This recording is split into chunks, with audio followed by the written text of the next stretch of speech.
Massachusetts में अब migrants को होटल शेल्टर नहीं मिलेंगे। गवर्नर मौर्य ने सारे होटल शेल्टर्स बंद करने का ऐलान कर दिया है। क्यों? क्योंकि उनका कहना है कि काम पूरा हो गया है, अब इसे बंद कर देना चाहिए। लेकिन उनके पॉलिटिकल राइवल माइक ये कह रहे हैं कि मैं पहले ही कह चुका था, लेकिन तुमने सुना नहीं। तो आखिर क्या कुछ चल रहा है? क्या ये सिर्फ पॉलिटिक्स है या फिर इमिग्रेशन पॉलिसी की कोई छुपी हुई चाल है? चलिए आपको सब बता देते हैं इसी वीडियो में। नमस्कार, मेरा नाम है नेहा उपाध्याय और आप देख रहे हैं एनबीटी टेक एड। जब अमेरिका में माइग्रेंट्स की एंट्री बढ़ी तो मैसेच्यूसेट्स ने इमरजेंसी ऑर्डर निकाला। गवर्नर मौर्य ने कहा कि हमारे पास माइग्रेंट्स के लिए कोई प्लान नहीं था, तो हमने होटल्स, कम्युनिटी सेंटर्स, यहाँ तक कि बंद जेलों का इस्तेमाल किया।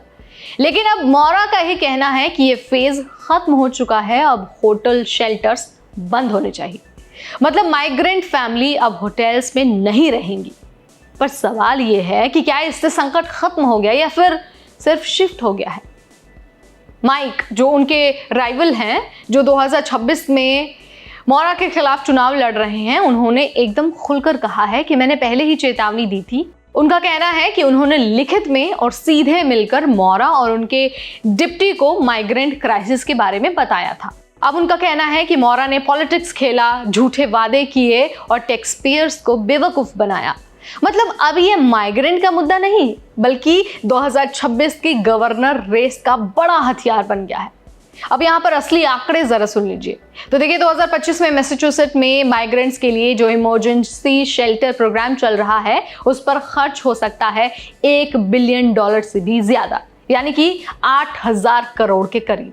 एक हफ्ते के अगर हम खर्च की बात करते हैं तो करीब 3 लाख रुपए प्रति फैमिली खर्च होगा और 83,000 रुपए प्रति व्यक्ति खर्च।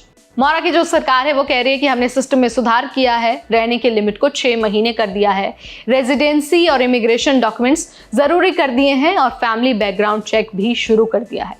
पर उनके राइवल का कहना है कि ये सब बहुत देर से किया गया है और अभी भी पैसा बर्बाद हो रहा है। तो भाई देखिए, झगड़ा सिर्फ इस बात का नहीं है कि माइग्रेंट्स कहाँ रहेंगे। झगड़ा इस बात का है कि मौर्य ने जो फैसले लिए वो फायदेमंद थे या फिर नहीं थे, और क्या जो उनके राइवल हैं वो वाकई बेहतर प्लान लेकर आते।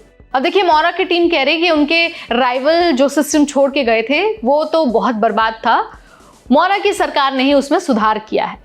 अब इस पर जो उनके राइवल हैं उनका भी रिस्पॉन्स आया है। उनका ये कहना है कि मैंने तो पहले ही वार्न किया था और अगर मैं आता तो इसे ऑडिट करके सही से चलाता। तो भाई, होटल शेल्टर्स तो बंद हो रहे हैं, लेकिन माइग्रेंट्स के लिए अब होम बेस जैसे प्रोग्राम्स चालू है। मतलब खर्चा अभी भी हो रहा है। और सवाल ये है कि क्या मैसेच्यूसेट्स का राइट टू शेल्टर कानून अब पुराना हो चुका है? ये वही कानून है जो 1983 में आया था, जो ये कहता है कि हर परिवार को रहने की जगह मिलनी ही चाहिए।